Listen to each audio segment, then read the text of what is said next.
بر محمد و آل محمد صلوات.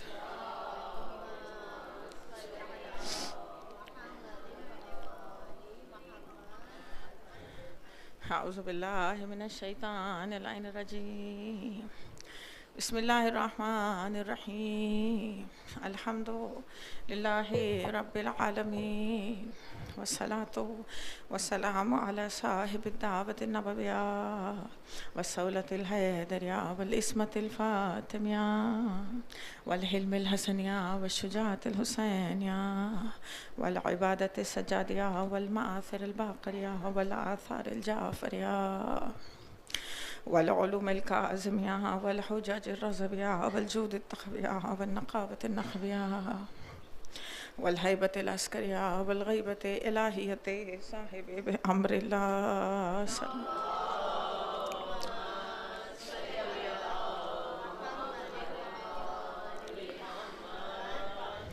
وأهل بيته الطيبين الطاهرين المعصومين. وأما بعد فقد قال الله سبحانه وتعالى في محكم كتابه المبين صلوات.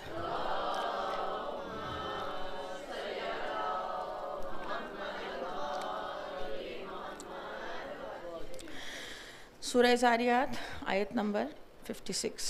بسم اللہ الرحمن الرحیم. وما خلقت الجن والانس الا لیعبدون. ہم نے جن اور انسانوں کو خلق کیا تاکہ وہ ہماری عبادتیں انجام دیں. موضوع گفتگو شہزادی کونین کی ذات ہے اور مختلف زاویوں سے شہزادی کے پہلو پر کثرت سے گفتگو ان ایام میں ہو رہی ہے. ایک زاویہ، ایک ڈائمنشن، ایک پہلو جس پر آج خدا نے توفیق دی تو یہاں سے گفتگو کریں گے، وہ فاطمہ زہرا کی مقام بندگی ہے. خصائص فاطمہ اتنے زیادہ ہیں کہ ہم زندگیاں کم ہیں اسے سمجھنے کے لیے. ان کے فضائل تلاش کرنا مشکل نہیں ہے، فضائل کا ادراک مشکل ہے. ان فضائل کو سمجھنا اور عقل سے تسلیم کرنا، یہاں پہ مشکلات پیدا ہوئی ہیں. عام انسان بھی اگر کچھ کمالات اپنے مزاج سے اور زندگی میں ظاہر کرنے لگے تو وہ بھی دوسروں کے لیے نمونۂ عمل بن جاتا ہے. لیکن پروردگار نے جسے سراپا ہدایت سیرت کا نمونہ بنا کر بھیجا تھا، عام عقلوں میں آنا ممکن نہیں ہے. لیکن یہ جو زاویے، مختلف زاویے جن کے لیے بات، اسی لیے میں نے اس آیت کا انتخاب کیا. مقصد تخلیق یہی ہے کہ خدا کی عبادتیں ہوں. شہزادی کونین کی مقام بندگی کو سمجھنے کے لیے رسول اکرم صلی اللہ علیہ وآلہ وسلم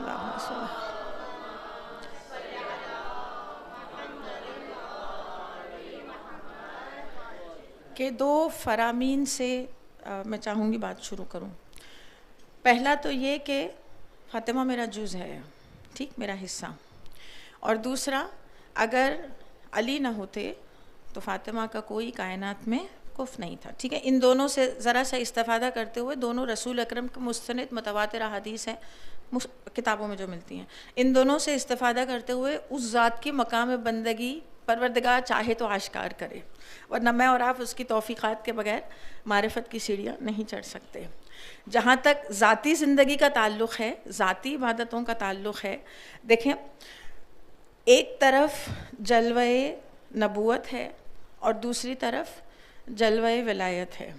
اگر ان دو فرامین کو دو طرف رکھوں اور بیچ میں شہزادی کی ذات، تو ایک طرف نبوت کا جلوہ اور دوسری طرف، اور اگر بیچ میں ایک حجاب رکھا جائے جو دو رخی آئینہ ہو اور جو دونوں کی طرف اپنا عکس دے رہا ہو، تو اس درمیان کے حجاب میں اتنی صلاحیت اور اتنا ظرف ہے کہ وہ دونوں کے جلال اور صفات کو جذب کر سکے. آپ سمجھ رہے ہیں، اگر ایک ذات کو وصل یا کڑی قرار دیا گیا ہے، اگر آپ انہی دو فرامین کو لے لیں، میں یہ ساری تمہید ہے، پھر انشاءاللہ ایک آیت ہی پر بات ختم ہوگی جس میں پروردگار یہ بتلا رہا ہے کہ فَادْخُلِي عِبَادِي، وہ اپنے بندوں میں کسے شامل کرتا ہے. بات انشاءاللہ وہاں ختم کریں گے. لیکن اگر کسی ایک ذات کو امامت اور نبوت کے وصل قرار دیا گیا ہے تو اس کا مطلب ایک حجاب ہے، دو رخی آئینہ، اور دونوں کی طرف صفات، دونوں کے صفات جذب بھی کر رہی ہے اور وہاں سے دونوں کے لیے عکس بھی دے رہی ہے.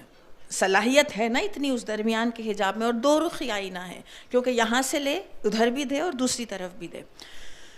اگر آپ اس ذاتی زندگی کو دیکھیں، یہ مجھے جو ذاتی فضائل کے جملے بڑے اچھے لگتے ہیں کہ عبادتوں کے لیے اعضاء کی ضرورت ہے، سر سے پیر تک۔ نماز کے لیے آپ کو پورے جسم کو حرکت دینی پڑتی ہے، روزے کے لیے پورا کا پورا وجود، روح، آپ اس میں نیت شامل ہے، جسم بھوکا ہے۔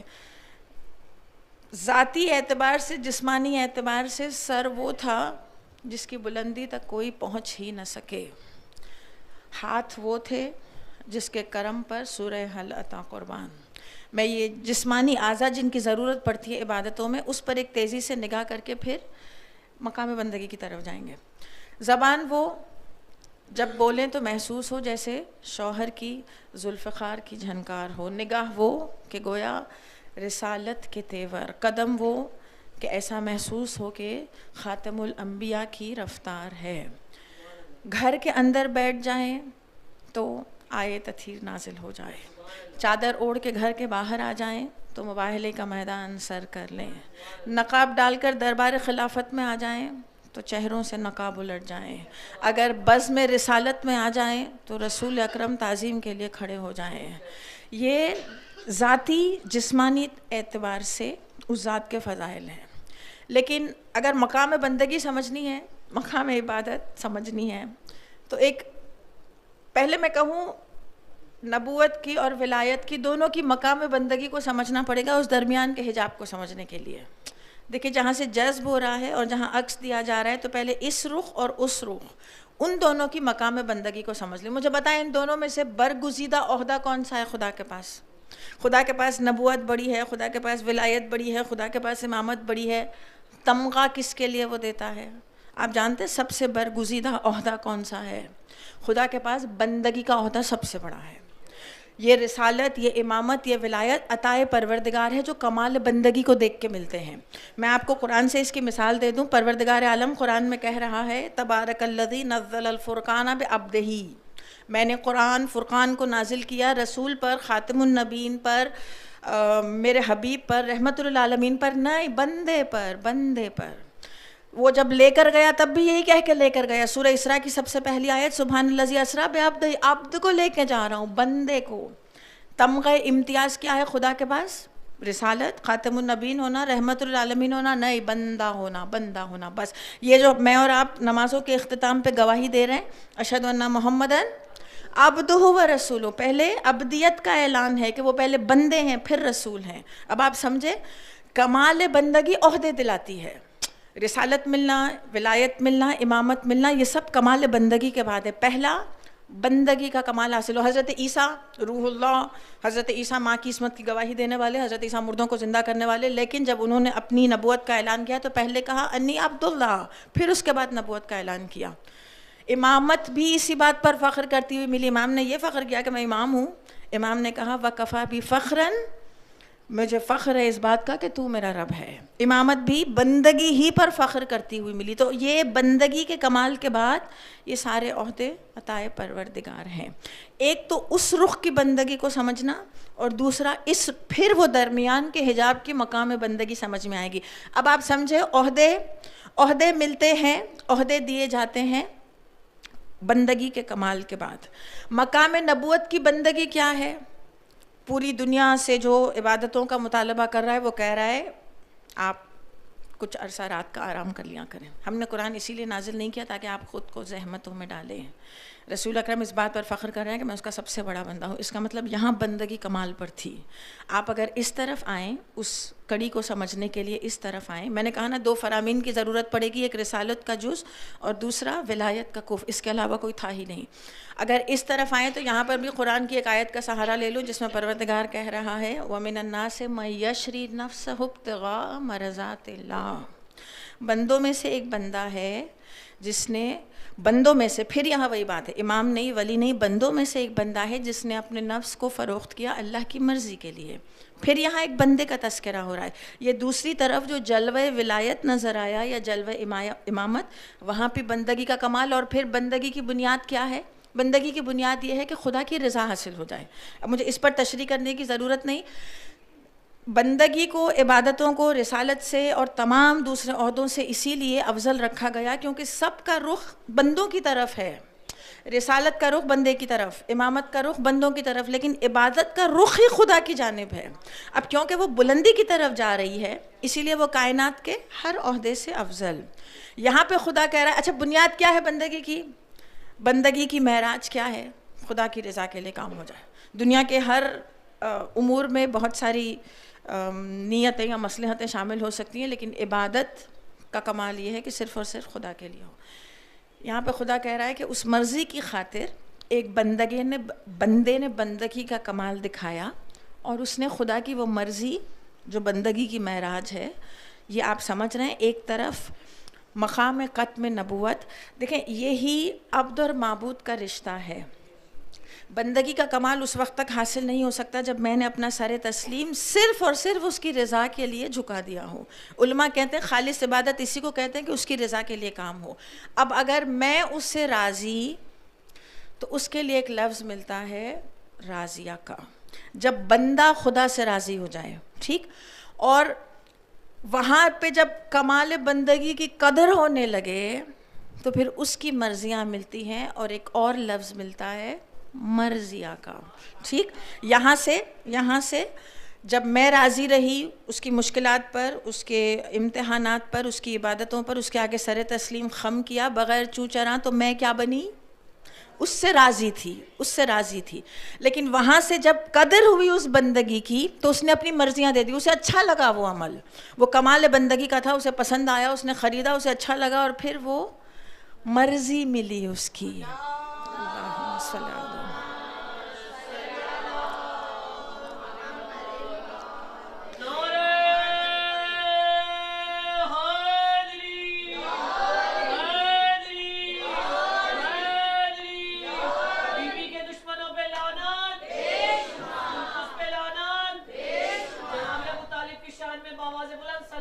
اللہم صلی اللہ.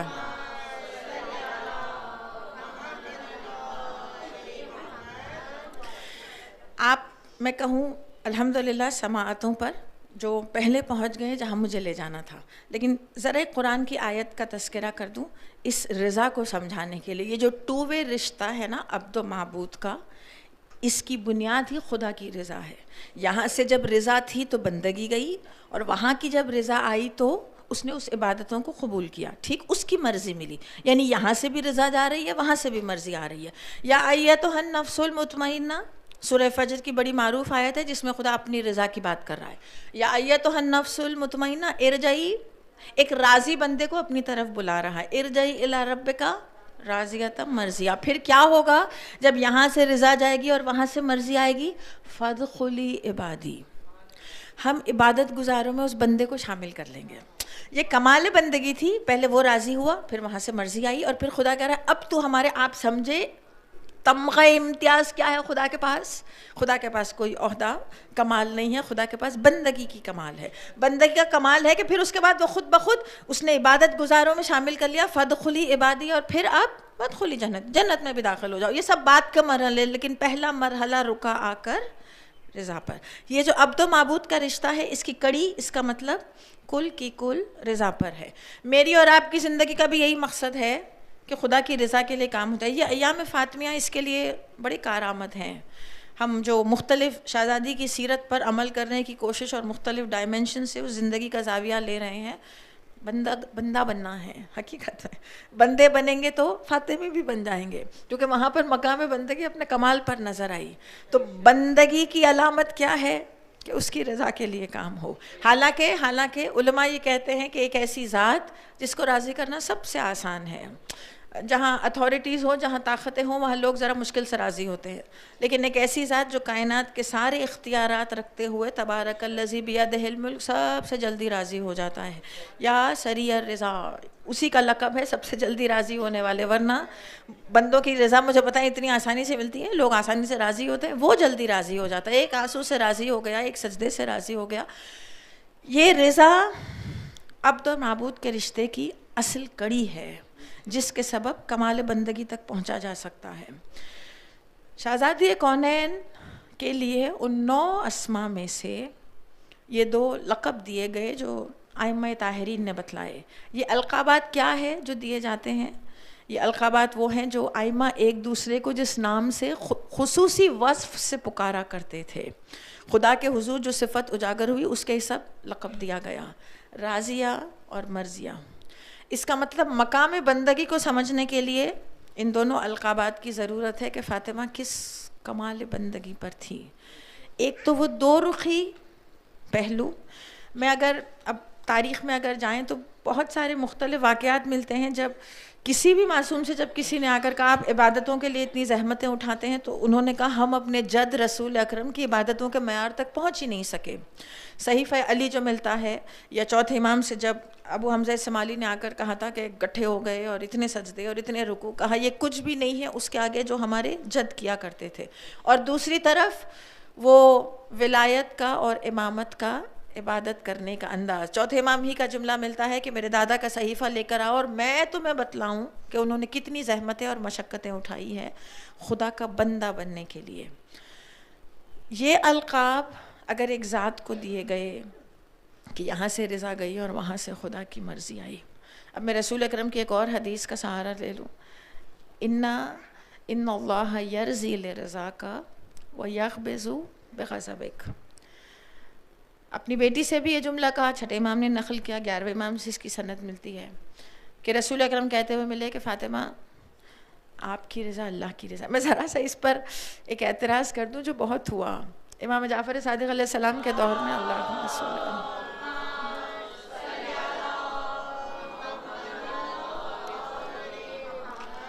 سندل نامی ایک صحابی تھا، بحار الانوار میں مختلف دیگر کتابوں میں سے نقل کیا گیا، آ کر چھٹے امام سے سوال کرتے ہیں کہ ایک حدیث پڑھ کے آیا ہوں جسے عقل تسلیم ہی نہیں کر رہی۔ کہ کیا پڑھ کے آئے ہو؟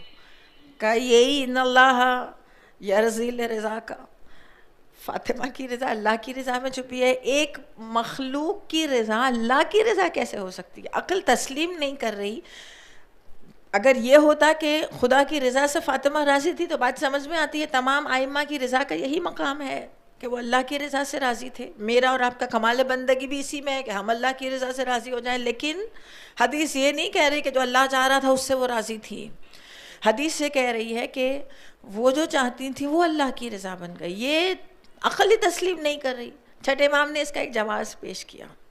چھٹے امام نے کہا کہ یہ تو مانتے ہو نا کہ مومن کی خوشی سے خدا خوش ہے، مومن اگر ناراض ہے تو خدا ناراض ہے، مومن کو اگر راضی کر لیا گیا تو اس سے خدا راضی ہے۔ کہاں یہ تو کتابوں میں ہے کثرت سے، اور ہم مانتے ہیں کہ اگر آپ ہی نے کچھ عرصے پہلے ہمیں اس بات کی تدریس دی تھی، وہ کہہ رہا ہے کہ اگر کسی مومن کی خوشی کی خاطر کچھ کر لیا گیا تو اس سے خدا خوش ہوتا ہے۔ چھٹے امام نے کہا فاطمہ زہرا کو مومنہ تو تسلیم کرتے ہو نا؟ کہا ہاں بالکل، ایمان کی بلند ترین درجات پر تھی۔ کہا بس اسی سے سوچ لو کہ پروردگار نے یہ طے کر دیا کہ اس ایمان کی بلندی پر تھی کہ وہ جو چاہیں گی، بندگی اس کمال پر تھی کہ وہ جو چاہیں گی۔ دیکھیں بہت فرق ہے اس بات میں، اللہ کی رضا پہ راضی رہنا اور اللہ کسی کی رضا پر راضی رہے۔ جبرائیل کو متواتر بھیج کر یہ سوال کرنا، جان کر آؤ وہ کیا چاہتی ہیں، پوچھو وہ کس کی شفاعت کرنا چاہتی ہیں، سوال کر لو وہ کیا حق مہر چاہتی ہیں، ان کی کس میں مرضی ہے کہ وہ کس۔ آپ سمجھ رہے ہیں فرق؟ ایک طرف یہ کہ بندہ اللہ جو چاہ رہا ہے اس سے راضی ہو جائے، اور دوسری طرف خدا بار بار جبرائیل کو بھیجے کہ پوچھ کر آؤ، جان کر آؤ۔ پوری مستند روایت ملتی ہے جس میں کئی دفعہ حضرت جبرائیل نے چکر کاٹے ہیں کہ خدا جاننا چاہتا ہے کہ وہ ذاتی طور پر مہر کے طور پر۔ اللہم صل علی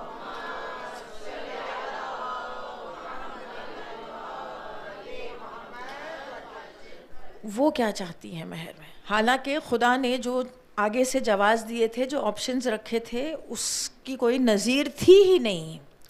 دیکھیں ہمارے پاس تو یہ ایک مشکل ہے کہ لڑکی کی مرضی جانی بھی نہیں جاتی، حالانکہ یہ سنت موقدہ ہے کہ مہر کی رقم لڑکی کی مرضی سے طے ہو۔ یہ سنتیں ہیں جو ان 18 سالوں میں جاری ہوئی ہیں خواتین کے لیے قیامت تک کے پیغام۔ پھر مہر دیں لڑکے والے یا لڑکا، اور اسی سے لڑکی کے جہیز کا سامان آئے، یہ سسٹم ہے اسلام کا، ہم نے جو اس کی شکل بنا کے رکھ دی ہے۔ لیکن پہلے اس کا مرضی جانی جائے کہ وہ کیا مہر چاہتی ہیں۔ بار بار جبرائیل نے آ کر سوال کیا، خدا یہ طے کر رہا ہے کہ وہ پوری دنیا کا آب و نمک آپ کے مہر میں قرار دے دے.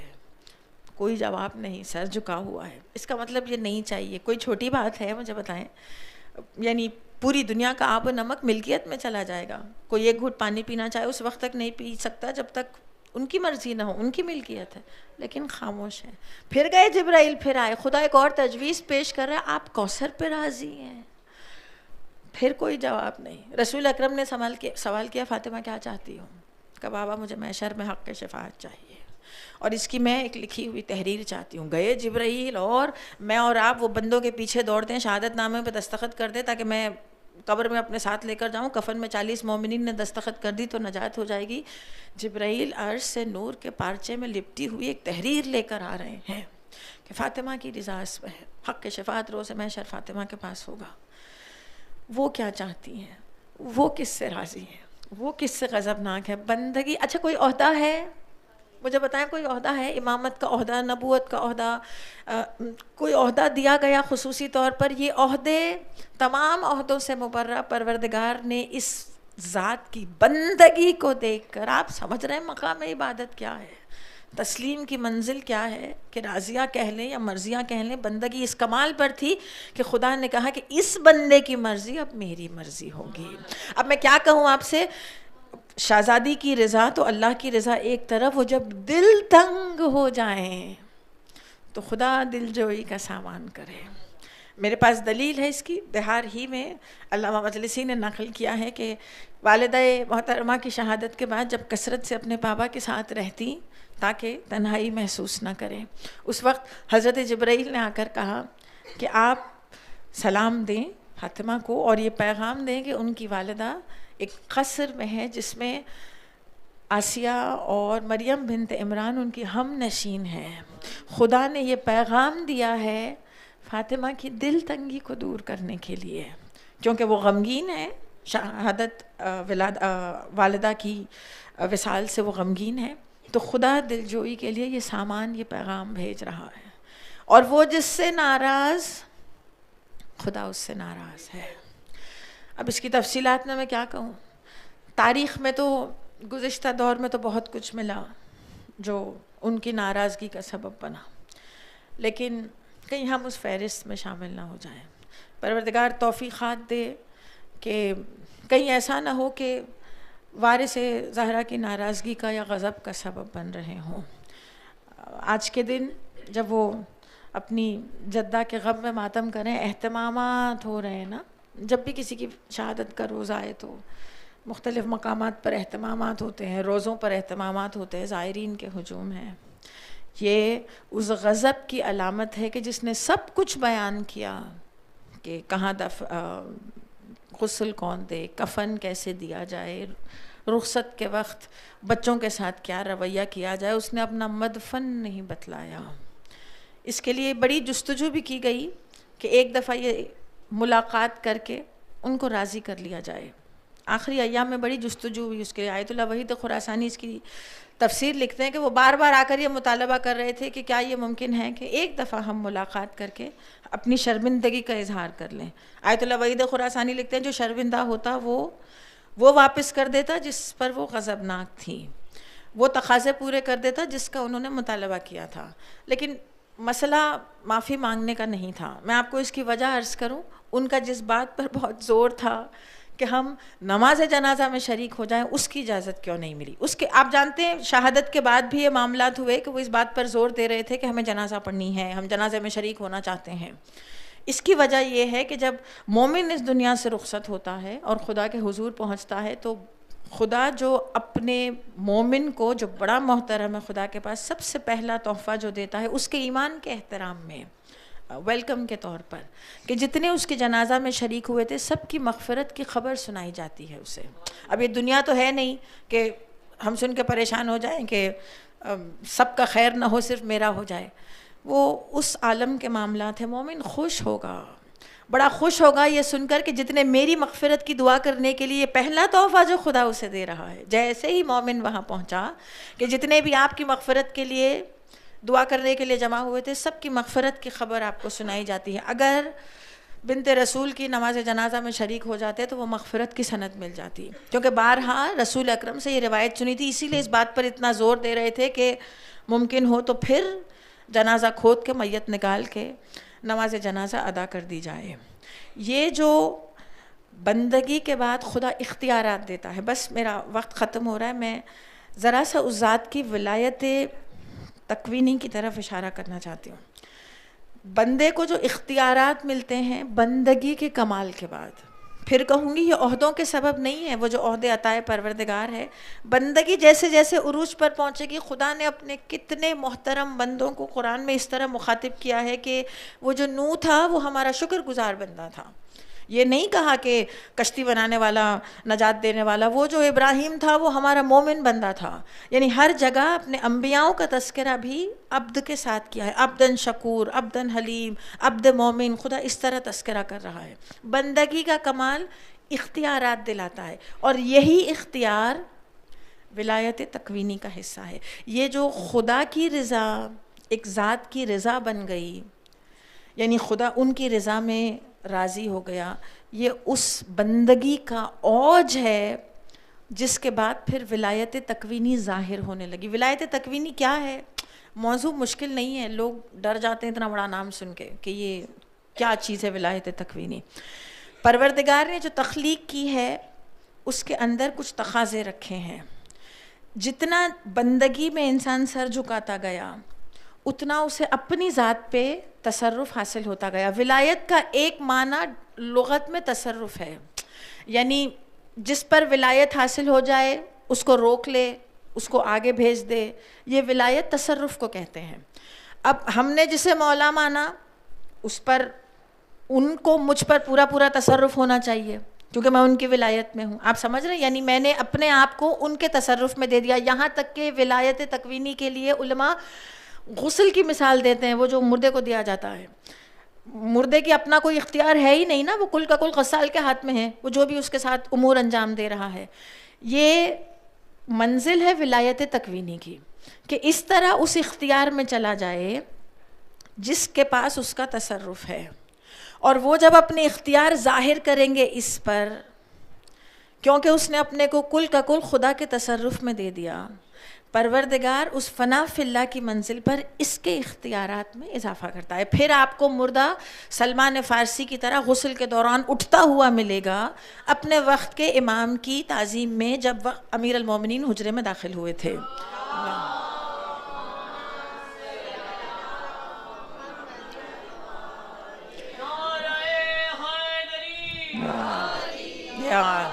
یا علی مدد حق زندہ زندہ مردہ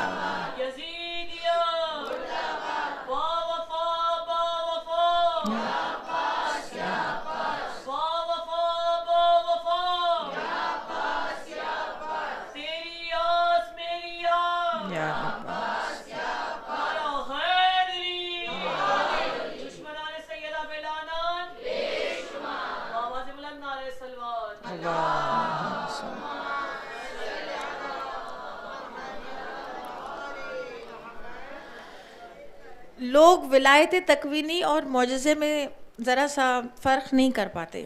ولایت تکوینی اگر اختیار کا اظہار ہے، میں آپ کو مثال دوں، سورج کے لیے علماء ولایت تکوینی سمجھانے کے لیے سولر سسٹم میں جو نظام شمسی میں سورج کی حیثیت ہے، ولایت تکوینی کو سمجھانے کے لیے اس کی مثال دیتے ہیں کہ پورا کا پورا نظام شمسی، پورا کا پورا سولر سسٹم، جتنے بھی پلانٹس ہیں، جتنا بھی یونیورس میں جو بھی کہکشائیں ہیں، وہ سب کا سب سورج پر، یہ سورج کی شعاؤں پر نربھر ہے۔ جس طرح وہ اپنی تپش دینے لگے گا اور پھر اس کے بعد سب کے پاس اپنے اپنے اختیار خود بخود آ جائیں گے، ٹھیک؟ اگر وہی تپش نہ دے تو چاند کیسے کام کرے، ستارے کیسے چمکیں؟ اگر وہ نہ ہو تو یہ روٹیشن ریولوشن کا نظام کیسے ہو؟ تو سارا کا سارا اس پر نربھر ہے۔ ولی خود کائنات کا سب سے مرکز ولایت خدا کے پاس ہے۔ وہ جتنا جتنا اس کی ولایت کے شعاؤں کے متصل جو ہوتا گیا، اس نے اپنی ذات کی ولایت تکوینی کا اظہار کر دیا۔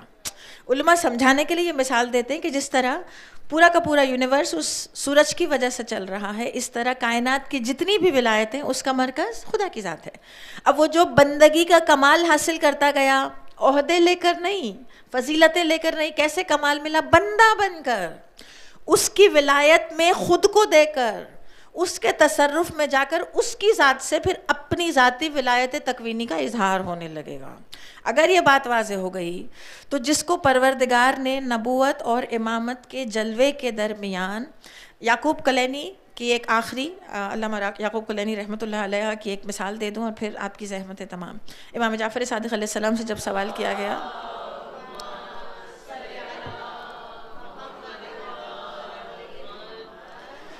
کہ خدا کے نور کے کچھ ابتدا میں حصے ہوئے جسے تقسیم کیا گیا، اور پھر انہوں نے بندگی کے کمالات کو طے کیا جس کے سبب پروردگار نے عہدے دیے، ٹھیک، جس پر ہماری شروع سے بات ہو رہی ہے. لیکن کیا یہ نور ایک ہی نور ہے یا اس نور کی قسمیں ہیں؟ وہاں پر انہوں نے اس کی تشریح کی چھٹے امام نے کہ خدا کے نور کی 3 قسمیں ہیں جو بندگی کے مطابق تقسیم ہوتی گئی. ایک اس کا نور جلال ہے، جو سفید نور ہے، جو روزانہ طلوع کے وقت ظاہر ہوتا ہے، جو نبوت کا نور ہے. اس کا نور جمال، نور جمال جو طلوع کے وقت ظاہر ہوتا ہے. دوسرا اس کا نور جلال ہے جو امامت کا نور ہے، جو غروب کے وقت ظاہر ہوتا ہے. اب سورج اس کا ذریعہ ہے.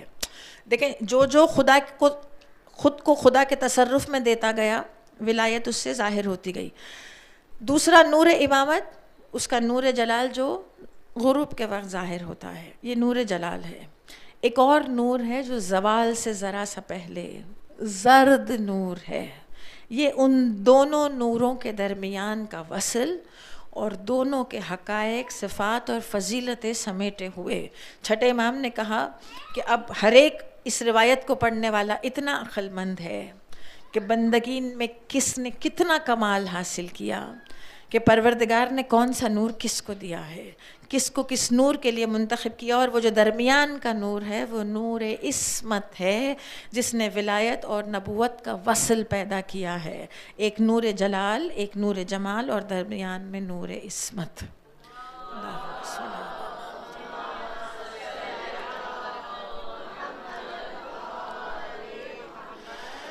پھر جیسے جیسے بندگی میں سر جھکتا گیا، خدا نے اس قدر ولایت تکوینی میں تصرفات دے دیے کہ وہ جو آخری لیول ہے بندگی کا، اللہ کی رضا، وہ ان کی رضا بن گئی. آپ سمجھے، معجزہ دکھانا، دیوار ادھر سے ادھر کرنا، دیوار اٹھا دینا، گرا دینا، سورج یہاں سے وہاں کرنا، یہ روزمرہ کے معجزات ہیں جو ولایت تکوینی کا اظہار کر رہے ہیں. لیکن بندگی کا عروج یہ ہے کہ خدا اپنی رضا ان کی، کیونکہ پوری کائنات اللہ کی رضا کے لیے کام کر رہی ہے، سب کی یہی خواہش ہے نا کہ وہ راضی ہو جائے. خلقت اسی سبب سے ہوئی ہے کہ اس کی رضا تک پہنچا جائے.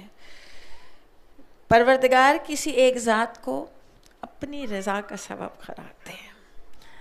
میں کہوں ہمارے لیے یہ ایام ہے کہ ایک تو بندگی کے کمال تک پہنچ سکے تاکہ ان کی رضا حاصل ہو جائے.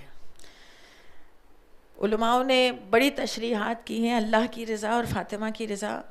ایک تو یہ ہے کہ اس کی رضا پر راضی ہو جائے جو کائنات کا ہر بندہ کر رہا ہے، لیکن خدا کہہ رہا ہے نہیں، وہ جس سے راضی ہو.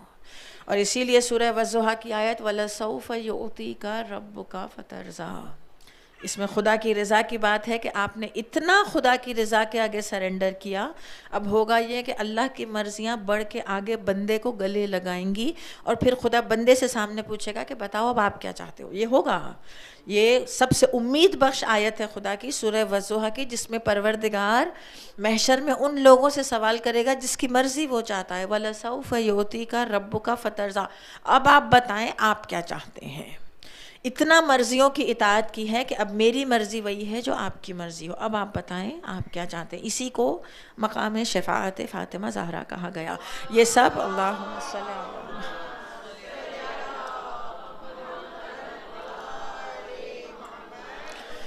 خصائص کو سمجھنا، اپنی ذات میں درک کرنا، فضائل تلاش کرنا، فضائل بیان کر دینا، فضائل پڑھ لینا مشکل نہیں ہے، درک کرنا اور سمجھنا مشکل ہے.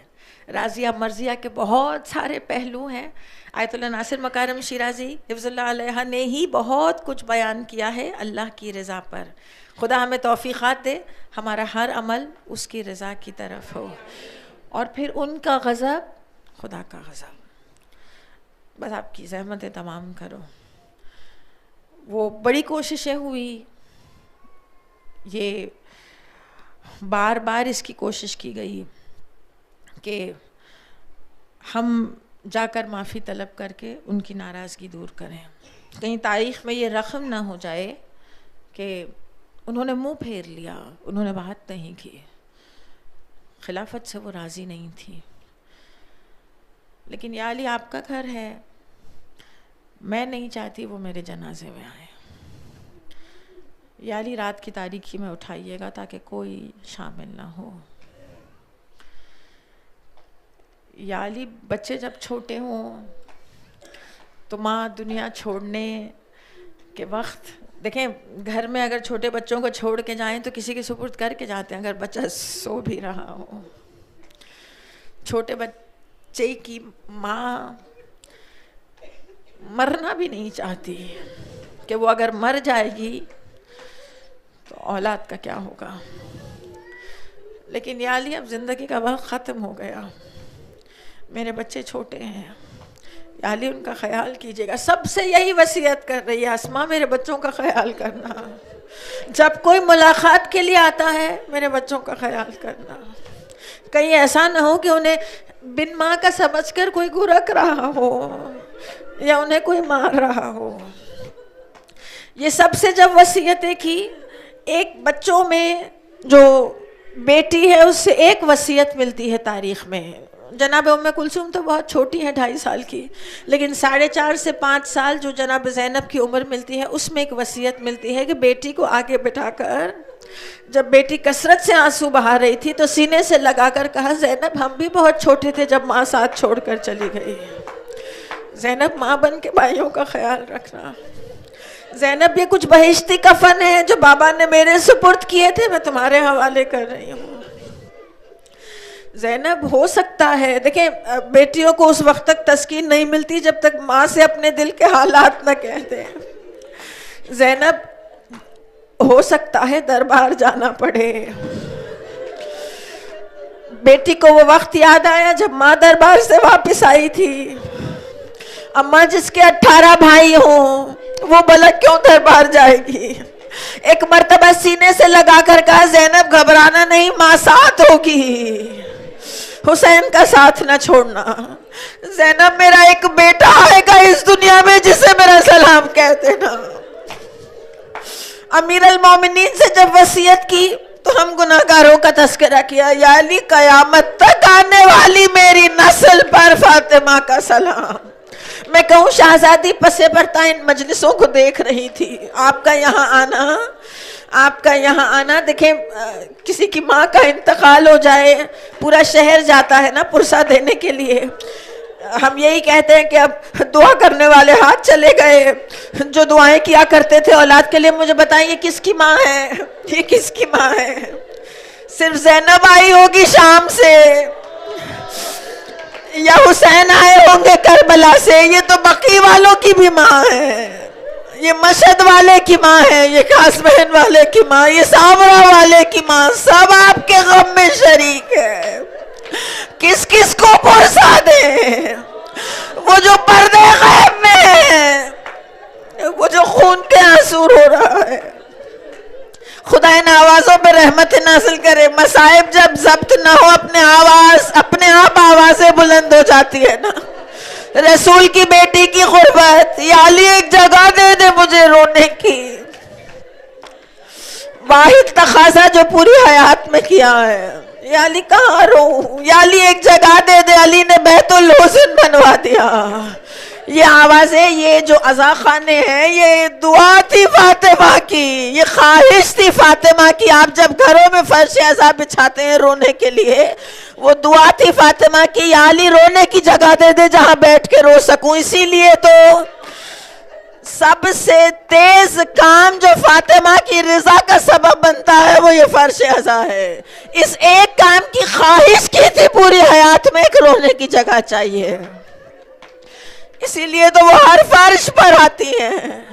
ہر فرش پر ائمہ نے ضمانت لی ہے کہ فاطمہ ضرور تشریف لاتی ہیں.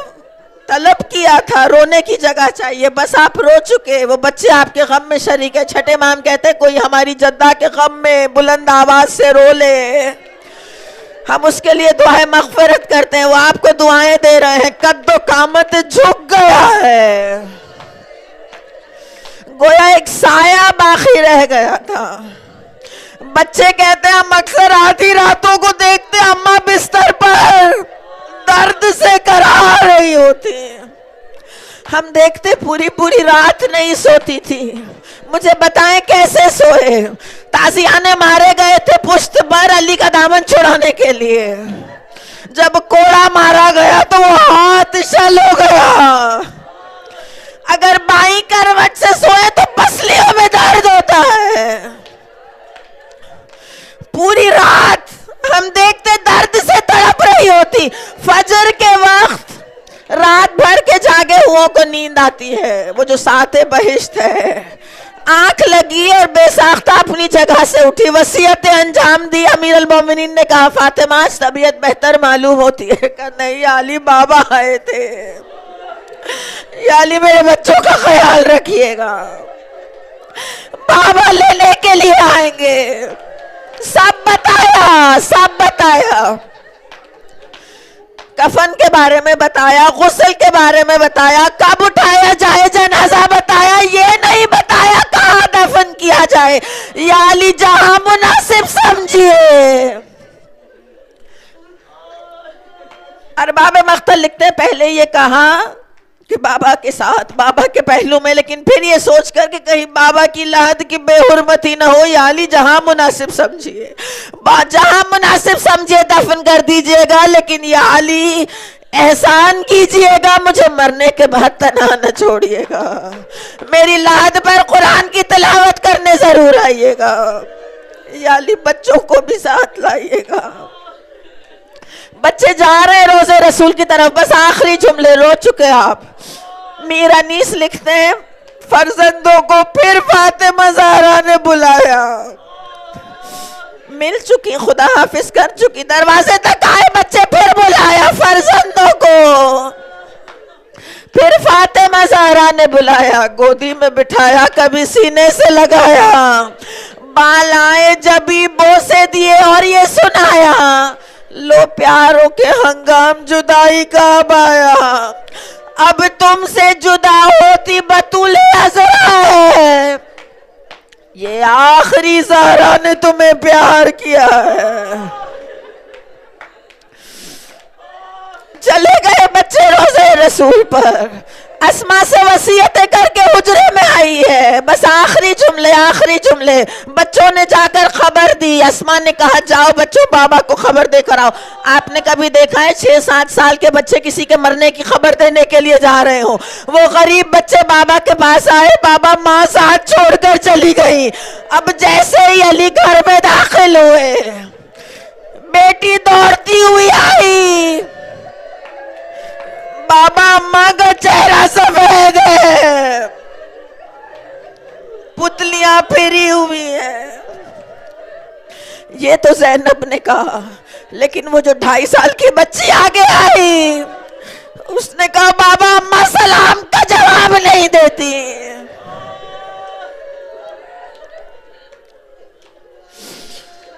بڑا اہتمام ہوتا ہے نا روزوں پر جب شہادت کے دن آتے ہیں. آپ جا کے دیکھیں کربلا کا کیا اہتمام ہے ایام اعظام محرم کے دنوں میں. نجف جا کر دیکھیں ماہ رمضان میں, کاظمین جا کر دیکھیں رجب میں.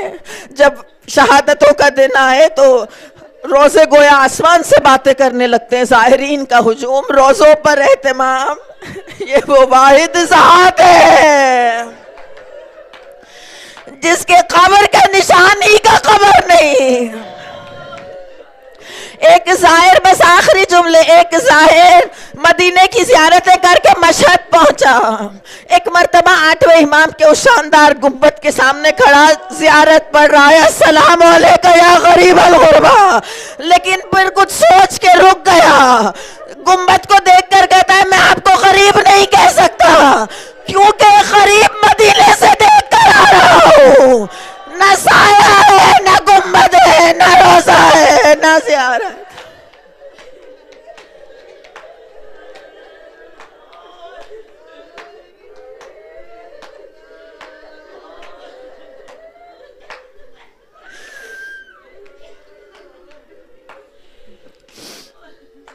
الا لعنت اللہ علی قوم الظالمین وسیعلم الذین ظلموا ای منقلب ینقلبون۔